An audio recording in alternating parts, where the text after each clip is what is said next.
In a universe full of ideas, we draw lightness from the dark to a place where opposites attract. Right meets left, positive touches negative, sparking an explosion of truth. Because politics makes strange bedfellows.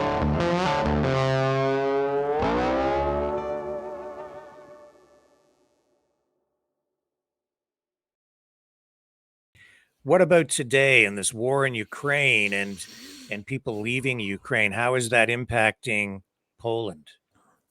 Well, before the war, because of the Maidan revolution in 2013, 2014, we already had a huge influx of cheap labor from Ukraine coming into Poland. So up until that time, what you would see was Ukrainians, for example, would come to pick fruits, for example, in the summertime. They make some money, they go back to Ukraine. But after 2014, because of the tragic state of the Ukrainian state at that time and the war which was raging in the Donbass, before February 22nd, 2022, we had about 1.5, 2 million Ukrainians already here. Now, those are the ones that were legally here. I can't account for how many were illegally here, but I'm pretty sure that number was significant. Right now, my estimation is that there are about, with the influx of the Ukrainians after the war began, I would say the number is around 3.5, maybe even 4 million Ukrainians currently in Poland. Now, some of these Ukrainians have declared that as soon as the war ends, they're going to go back to Ukraine. Some have declared that they're going to stay in Poland. Now, this has generated a lot of controversy recently because, first of all, to take in such a huge influx of foreigners into a fairly coherent ethnically country is, well, it's going to create a lot of problems. We're a very homogeneous country in terms of ethnicity. That was, I guess, one of the blessings of communism, that we didn't have to experience multiculturalism as Western Europe did, sometimes in tragic ways, because obviously you had, terrorism associated with it and so on. But the problem with the such a rapid influx of Ukrainians into Poland, they're manifold. Because first of all, wage pressure on Polish businesses has lowered, because right now you can hire cheap Ukrainian labor and you can tell the Polish workers, well, if you don't like it, I'll just hire 3 Ukrainians to work for me, So that has changed a lot in the labor market. It has destabilized the labor market. There are a lot of greedy entrepreneurs out there who want to have the cheapest labor possible because they need a 3rd Mercedes in their garage. They don't take into account the long-term interests of, their local community, local workers. So the more Ukrainians, the better for them. But this has also created problems in the cultural sphere because the public sphere has become, in many ways, what I would call Ukrainianized. If you walk around any major city in Poland, you'll hear a lot of Russian on the street. You'll hear Ukrainian on the street. You'll see billboards in foreign languages, in Ukrainian mostly. You'll see Ukrainian flags all over the place. As a matter of fact, up until recently, there were Ukrainian flags standing right beside Polish flags, on par with Polish flags in the Polish parliament, which is totally against any kind of flag protocol, so to say, which is enshrined in law. And what happened last week was, because the government is finally realizing that there is skepticism, to say the least, against this huge influx of Ukrainians into Poland on the rise, they took those flags down in the Polish parliament. By the way, I was in Warsaw, I think 3 months ago, and in the headquarters of the National Bank of Poland, which is, I guess, the equivalent of the Fed, and every window was marked as a Ukrainian flag. I look at the picture yesterday from a live cam. It's all the flag. The Polish flags have all of a sudden returned. The elections are coming. So they took notice of the skepticism. But going back to your question, so it has created economic troubles, because you're obviously going to have a fight for wages now, and Polish workers are going to have competition with these influx of Ukrainians, millions of them. Cultural problems, whereby people are saying, hey, I'm not recognized in my country anymore. Nobody's speaking Polish in my neighborhood, or in my, in my block, or in my apartment building. And third, which I think is also very important, and this was actually noted by a very mainstream newspaper, I guess I would call the equivalent of the Polish, the New York Times in Poland. It's called Rzeczpospolita. There was a headline which made waves, I think a month ago. It said, the majority of crimes that are being committed in Poland by foreigners are being committed by Ukrainians. So you can see where we're going with this. And if you take into consideration that, as it was reported a few days back, about 15 million small arms are at the disposal of Ukrainian civilians right now in Ukraine, well, you could paint the picture for yourself where some of those weapons might be going, or through what country, or what could be done with those weapons. And right now, because there has been some formal tension between the Polish and Ukrainian government, finally, some would say, after a year of kissing Ukraine's you-know-what, or to be more precise, kissing Zelensky's you-know-what, there's been a lot of troubling signs coming from the Ukrainians that, hey, you know what? We remember what we did to you in Volhynia. We remember Stefan Bandera. And by the way, if you act up again, who knows? Maybe we could do a repetition of that. So those kind of vibes are being observed among some Ukrainian time. What's about time? And I told this to, I was discussing it with Clayton Morris. And in my opinion, it's more of an election gamble, because they've come to terms. There was even an article that Jarosław Kaczyński was basically the head of the ruling party in Poland, Law and Justice. So in essence, he's the head of state. The president and the prime minister are only puppets. It's Kaczyński who's calling the shots. There was a report where he had an internal meeting and the advisors were telling him, look, we have a party to the right of us called Confederation. They're a big opposition party, and they're talking about the problem of Ukrainians. We can't ignore this because our electorate is already noticing the problem of basically the huge influx of Ukrainian, some call them immigrants. I would actually call them settlers in Poland, because they're resettling them basically. And Kaczyński took note and said, okay, we're going to pretend right now that we're very pro-Polish. So they took the Ukrainian flags down in the Polish parliament. They started this nice hashtag on Twitter, Poland is most important, or Poland first. But I'm not buying it. I think, and even the prime minister, by the way, has changed his tune. There was an interview, I think yesterday. He said, by the way, we seek peace and harmony with all countries, including Russia, which is something he would not have said, a month ago. Obviously, he made a caveat that, but we have to support Ukraine. But he placed Russia in the context of a country that we're not aiming to destroy anymore or conduct regime change, but that, we want to have peace and harmony with Russia. So you can see that they're changing their tune. Now, as you know or might not know, there are parliamentary elections coming up on October 15th in Poland. We might be doing an election night special. I don't know, maybe we can coordinate, do something about that, to talk about the ground game, what's happening on election night. Wow. But they're feeling the heat in Warsaw that, we might have taken this a little bit too far, 4 million Ukrainians in Poland, and more coming, and getting all the benefits that Polish citizens have, and entitlements and so on. That's irking a lot of people. So maybe we should cut back, at least on the rhetoric. So on the level of rhetoric, I have noticed a change, that they become less hawkish than they were, 2-3 weeks ago. Makes you wonder if they're just doing that until after the election, and then they're going to ramp things back up again, right? Knowing these people, and I know some of them personally, and knowing how they like to pose as conservatives and nationalists, I would expect that after October 15th, if they were to win a majority, which I think they won't, they would go back to the same old, or do something as stupid as, you're probably hearing the rumors of doing an incursion into Ukraine or Belarus. So. Right. Well, I was listening to that conversation that you and Rick were having, and since you're a historian, let's talk about that history a bit, because as you know, and I know, and I think a lot of our viewers know, Ukraine and Poland have a very complicated history. Where shall we start, Mike? Do you want to start after World War I, before World War I? How far back do we want to take this? Well, I think we can start in the 17th century. So let me just make another coffee.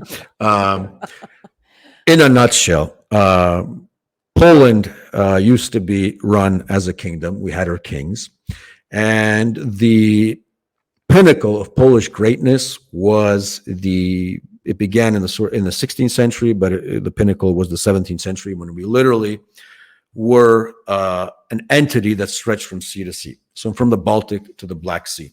And because of that, the Polish kingdom, or the first republic, as it was called, actually, the Rzeczpospolita, that means Republic in Poland, incorporated a lot of national ethnic groups. Now, the three major groups were Poles, Lithuanians, and what was at that time called Ruthenians from Ruthenia, Right.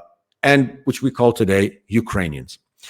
So at one point, these three ethnic groups composed one huge country and one huge state. However, in the second half of the 17th century, and anybody who wants to do a deep dive into Polish-Ukrainian relations, I encourage you, I think you could stream it right now with English subtitles. There was a very epic Polish movie made based on a very famous novel by a Polish guy who, by the way, won the Nobel Peace Prize for Literature, Henryk Sienkiewicz. It's called With Fire and Sword. And it basically shows the history of the Cossack rebellions that took place in the 17th century against the Polish rule at that time.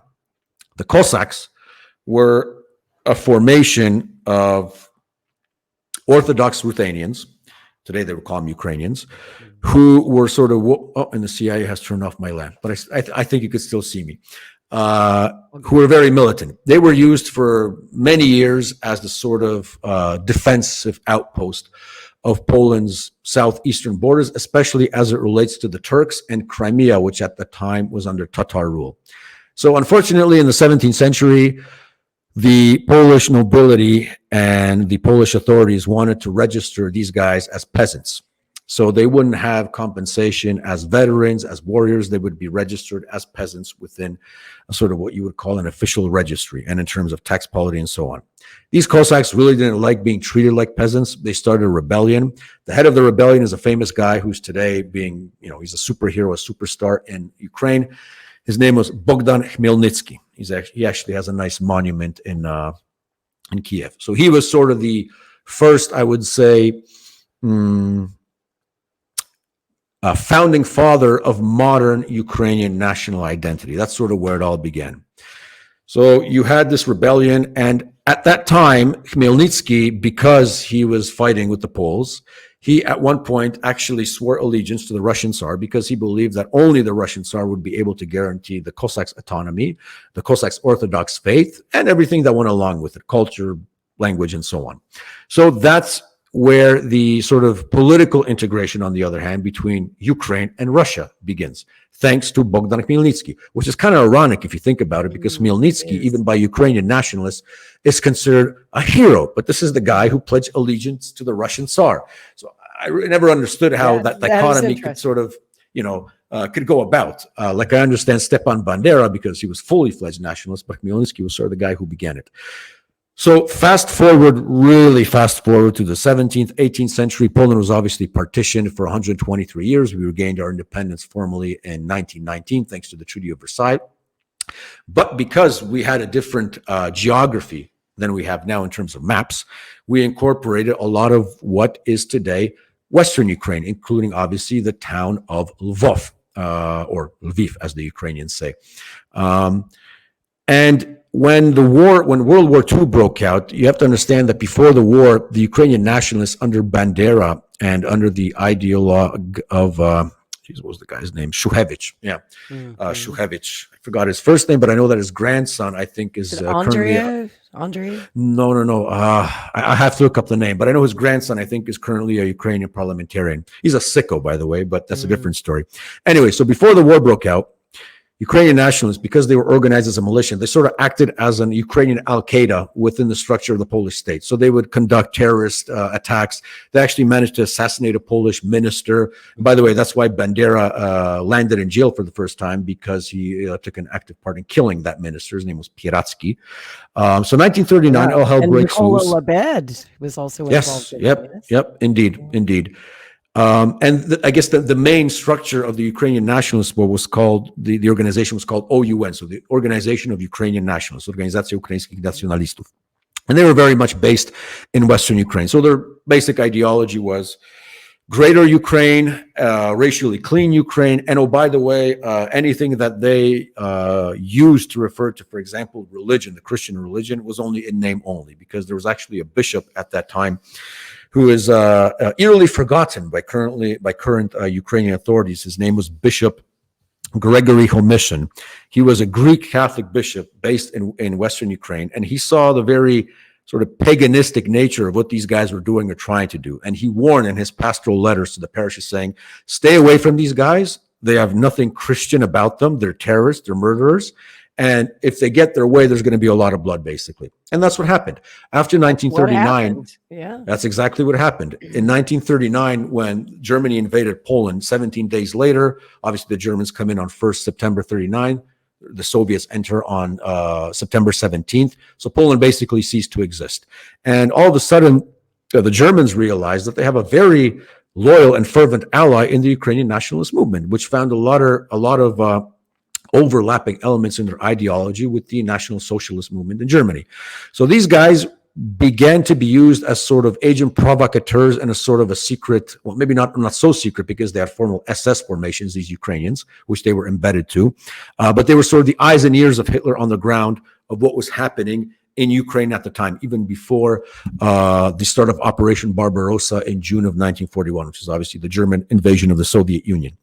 But in 1943, in the region of Volhynia, which today is Western Ukraine, they finally moved upon the Polish population, the Ukrainian nationalists, and embarked on a campaign of ethnic cleansing. They believed that the only way to create a greater Ukraine is by expelling everyone who was not a pure-blooded Ukrainian out of there. So obviously Poles were the first to be targeted, but you had also Jews that were being killed on a massive scale, Czechs who were living in Western Ukraine, Hungarians, and even other Ukrainians who did not subscribe to the nationalist ideology of Stefan Bandera. So as a result of this ethnic cleansing campaign, around 200,000 Poles were slaughtered. And I really mean slaughtered. And with all due respect to the victims of the wars in, Yugoslavia, the Hutu and the Tutsi, those were even a walk in the park compared to the level of barbarism that occurred in Volhynia. For anybody interested, just Google Volhynia massacres. And if you're more of a movie buff, there's actually a movie which came out a few years back by a Polish director called Wołyń, which basically means Volhynia, and it basically documents the history of this couple in the context of the massacres that took place. And after 1945, and after all those deaths in Volhynia, obviously Hitler is defeated. The Ukrainian nationalist movement went into underground, but they still wanted to conduct anti-Soviet operations. So the new Polish state that came about after 1945, under obviously the patronage of the Soviet Union, which is called the Polish People's Republic, officially the communist state, they had a problem because in southeastern Poland, within the new borders that were drawn by Stalin, you still had those militias running around and killing Poles and killing the newly established security authorities. So what happened was in 1947, the communist authorities, they initiated what's called Operation Vistula, whereby they would take the Ukrainians living in southeastern Poland who were sort of providing the militias with food, with housing, with security. They were sort of the ground game in that region. And they transported them to the west of Poland, to the west of the Vistula River, hence the name Operation Vistula. And they transported them mainly to three provinces. So Lower Silesia, where I'm based, Western Pomerania, and the Mazura regions in northeastern Poland. So they were dispersed because the UPA did not have local support anymore. They basically fell apart. A lot of these guys managed to escape to the west. Obviously, we know that Stefan Bandera managed to escape to Munich, where he was placed under OSS protection until one day a certain KGB agent assassinated him. Yep, with a little cyanide. Yes, exactly. And Bandera was buried in Munich. And after around the 50s, even though their sort of outward militaristic activity was drawn down, they still, managed to keep their cordial relationship with the Central Intelligence Agency. And through a lot of Ukrainian diaspora organizations, mostly based in Canada, but also in the United States and other parts of the world, they basically conducted an espionage anti-Soviet operation that lasted until Ukraine declared its independence in 1991. So obviously that's, a huge story right there. We know, Rick, I'm pretty sure you're familiar with the history of, what's her name? Not Victoria Nuland, but her ideological... Chrystia Freeland, yes. I mean, her grandfather was the editor of a Nazi newspaper in Krakow in Poland. And it's interesting. I think Poland should make a movie about this one day. But after the war, Polish intelligence was actually looking for this guy. They wanted to try him. And it turns out he died on a farm in the 1980s, if I'm not mistaken, on a farm somewhere in Alberta. So that just goes to show you how, yeah, you collaborated with Hitler, but you're useful now, so why not? Why not? And there are many examples to go around of that. I heard stories from Polish immigrants who came, so old timers who came to Canada after the war in 1945 because they couldn't go back to Poland, because fighting on the side of the Allies, if you came back to Poland in 45, you could have trouble, unfortunately. So they immigrated to Canada en masse, and they would tell me that they would see a lot of the guys who they heard about while fighting in World War II, these Ukrainian nationalists, these murderers, living their lives out in Canada, nice houses, baby boomer houses, and just, living the Canadian and American dream. You basically had Nazi collaborators in your neighborhoods that nobody took notice of. So yeah, you hear these things. Obviously there was a difference because I guess there were two waves of Ukrainian migration to Canada. You had the first migration in the 19th century. They settled out there in Alberta on the prairies because it sort of reminded them of the steppe in Ukraine. But then you had the more nationalistic elements that came after 1945, and some of these guys were basically openly working for the intelligence apparatus of the West, and especially the United States. And today, because you asked me about the history of Polish-Ukrainian relations, Lori, there is a realization, I guess I would say, on par with, you might have heard of the Katin Massacre, whereby the Soviets, they murdered, a couple of thousand Polish officers in 1940. However, the Soviets, especially in the 1980s with Perestroika and Glasnost, they came out clean about this. There was a formal apology. Yeltsin opened up the archives. There's a beautiful cemetery in Katin today. The Russians opened it up. Any Pole is free to visit. There are graves. These soldiers that were murdered by Stalin's henchmen are commemorated the way they should be. Not the same in Ukraine. The Volhynia victims they don't have graves even today. As a matter of fact, if they're still arguing about it to this day. Yeah, to this day.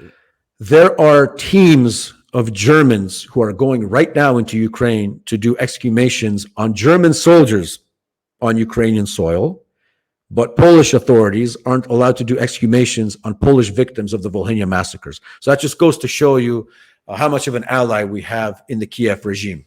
As a matter of fact, a few weeks ago when we had the anniversary of the Volhynia massacres, the Polish prime minister, he went to Ukraine. He went to a field, basically, which at one point was a Polish village. It's only shrubs right now today and a small part of forest. And he took these two pieces of wood, he made a cross, and he put them in the ground. Okay, that's nice, but how come there was nobody there from Zelensky's government? Nobody. There was no minister, nobody. There was no official apology. There were only vague expressions of, our history is complicated. I've heard them say stuff like our that. history is complicated. Bandera was also a complicated figure, He was We have to take it into misunderstood. consideration. And oh, by the way, if you talk about Bandera, it plays right into the Russian narrative. So don't talk about Bandera because they want to divide us. They want to divide us. But you know what? I'll say it right here. I mean, God bless that guy who took out Stefan Bandera. To me, he's a personal hero. Damn So go. right. You know what? Anybody who thinks otherwise, I don't want to go into my Scott Ritter mode right now, but you know what I was going to say, right? There you go. Fired So, up too. anything that contributed to the liquidation of those bastards has a green check mark in my book. Forget about it. So, You probably know this interesting little factoid about the murder of Stefan Bandera. Was that he was killed one day after his visa had been approved to travel to the United States to do work for the CIA. I don't know Why if you am I knew not that. surprised? It's kind of interesting. I just ran across that little tidbit recently, and I thought it was fascinating because his pal Mykola Lebed had already come over here in '53. yeah. And they had been working for several years to try and bring Stefan Bandera to the States to do work for the CIA. But there was resistance inside the CIA because they knew about Bandera. And a lot of folks in the CIA said, that guy is too wild for us. We don't want to associate with him. But eventually they were convinced to bring him over. And it just goes to show you that you couldn't fool the KGB. They knew exactly Yeah. what was going on. Stalin's spies were everywhere, and they knew that his visa had been approved and that he would be coming here. And not Stalin, Khrushchev said, Yeah. no, no, no, he's not.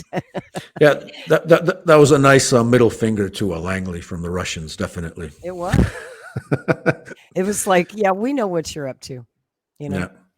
So when you were in Canada, were you aware of the Banderites and this Ukrainian diaspora in those years, or did you learn later when you went back to Poland? Obviously, if you live among Polish immigrants in the West and in Canada in post-Soviet times, what you would mostly hear about was Soviet atrocities, which obviously took place, but that was, I guess, the mainline argumentation. I think I came across Volhynia and Banderism somewhere in the late 90s when I read a book. It was written by, it was a Polish book, but it was translated into English by a Polish historian. I think the title is We Shall Never Forget, which basically, it was the first attempt to document every single Pole or Polish citizen that was murdered in Volhynia at that time. So with names, date of birth, where he was killed, his family members, and so on and so on. So even the parishes that they were registered to, because at that time, or after 1945, one of the things that you could use as an accounting source for who was where were actually parish books, because if you were living out there in Western Ukraine, the most important institute that you were registered to was your local parish. That was, I guess, the local priest, local pastor was sort of the capo di tutti capi of the local community. What shocked me at that time was the numbers, because it was, ranging from 180 to 200,000. I personally think it was closer to 200,000, but I also at that time became associated with a group of Polish immigrants who came after the war to Canada, and these people were deported to Siberia after 17 September 39. They managed to escape the Soviet Union, many of them with the Second Corps of General Władysław Anders, who later joined up with the Allies and fought the Battle of Monte Cassino, where we routed the Germans. It was in the Italian campaign.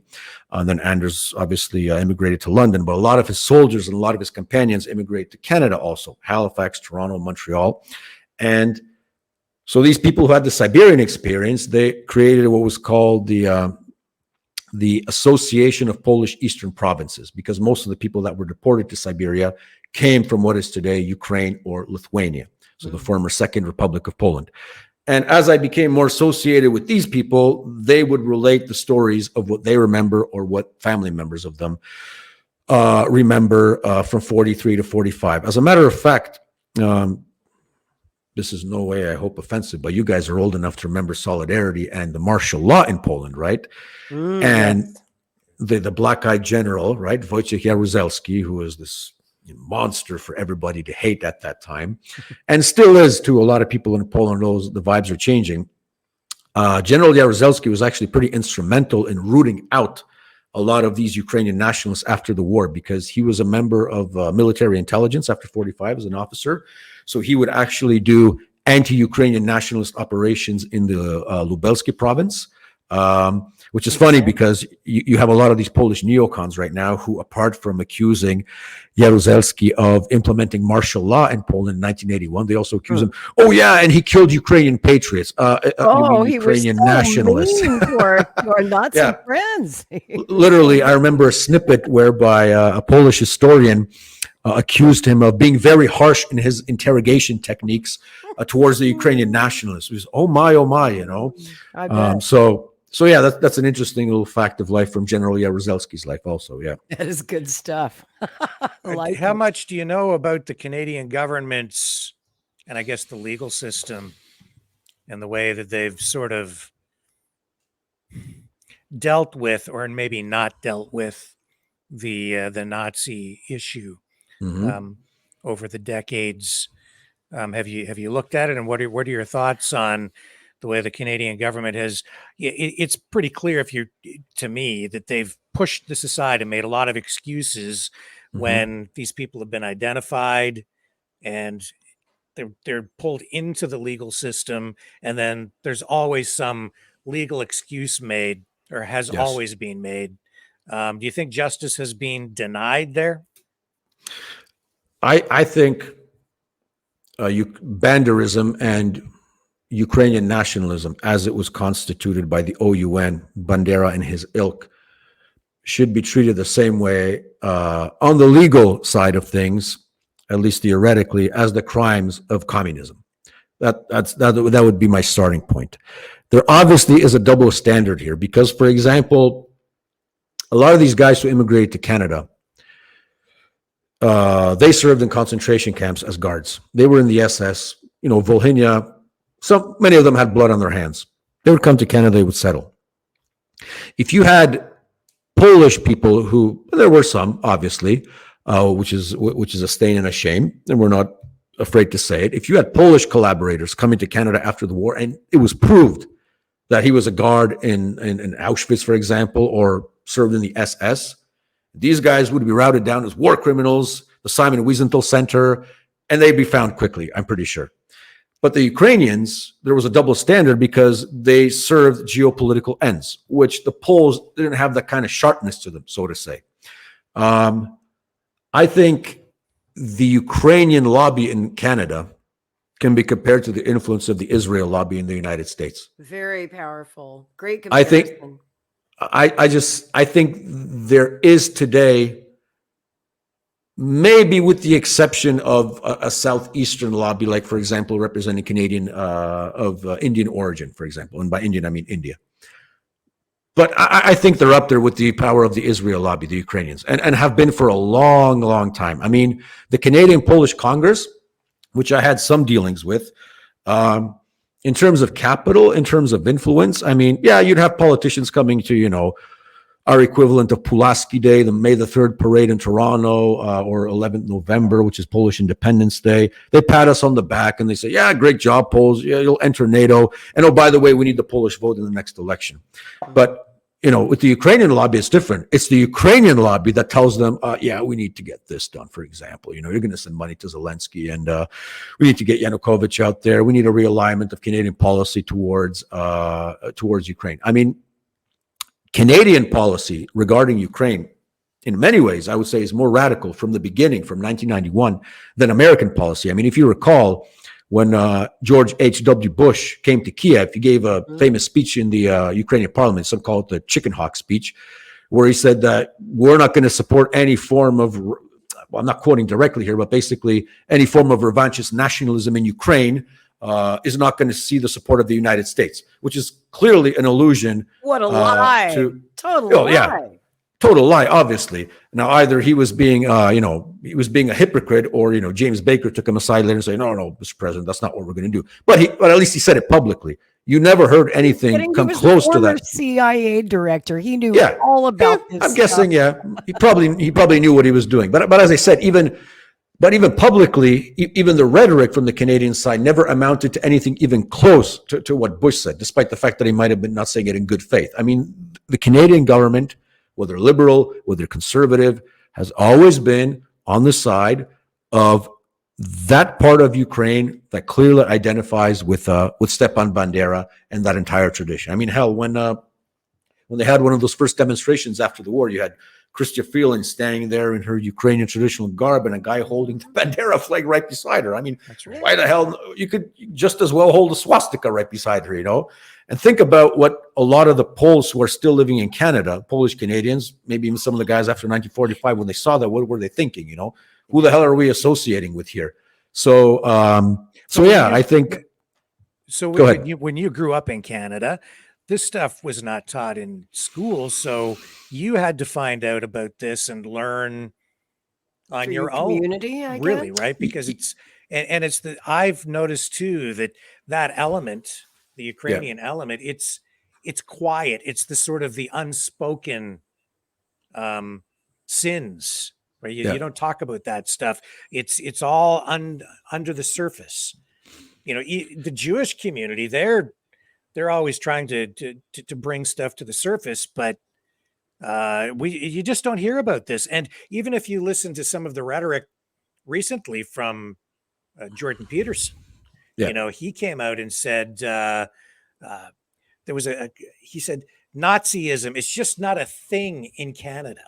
He said, I think he was sincere when he said it, because I don't think he's aware, as so many Canadians are. But if you're Polish or Ukrainian, you're maybe aware because your community knows the history, but it's not taught in schools. But if you're not from those specific communities, you're oblivious to it in Canada, which is a very strange, to me, phenomenon. Thank you for pointing that out, because one of the influences on me in my sort of deep diving into Banderism and Ukrainian nationalism is, by the way, a Ukrainian Canadian historian. Unfortunately, he's been dead for a few years now. His name is Victor Polishchuk. I think he lived in Toronto, and he interfaced much with the Polish community in Canada. He published many seminal works on Ukrainian nationalism. I think he was the first one to actually publish Bandera's biography. His name is Victor Polishchuk. Polishchuk, you can Google that. And today, there's an interesting professor who does a lot of good work out of the University of Ottawa. His name is Professor Ivan Kachanovsky.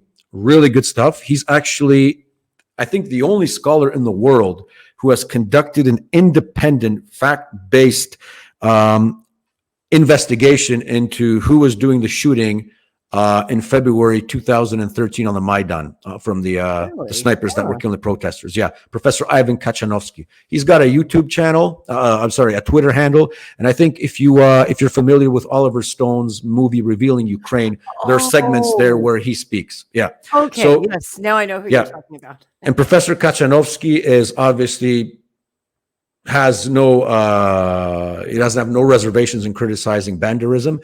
And God rest his soul, Professor Victor Polishchuk, he did amazing work in times when in the 90s, even in Poland, it was still seen as politically incorrect to talk about voting. So we were actually getting a lot of those books translated and sent to Poland from a Ukrainian historian living in Canada. So those two I would definitely recommend. Yeah, thanks, Rick, for reminding me about that, because Victor Polishchuk was, definitely a big influence on my understanding of Banderism.